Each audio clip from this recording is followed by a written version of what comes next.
From tornadoes and blizzards to below zero wind chills, millions of Americans are dealing with extreme weather conditions.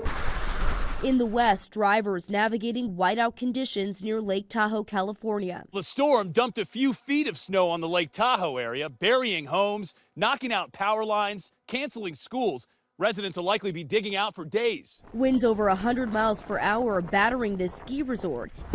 These chairlifts not safe to operate. Nearly 6 feet of snow falling in the Sierra Nevadas. Highways and ski resorts shut down during the peak of the storm. Arizona also dealing with snowy weather. Video capturing thunder snow in Sedona.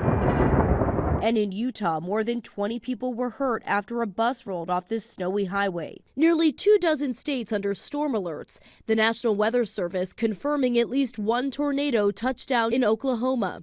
In Wayne, Oklahoma, this home partially collapsed, reduced to a pile of debris. Well, we do get tornadoes oftentimes in December. You get an average of 5 in many of the states in the South, but this is a lot, and this is early. This severe storm system will soon be moving east. By Thursday afternoon, the Northeast will be seeing some snow with winter storm watches already issued from Virginia to Pennsylvania. Rena Roy, ABC News, New York.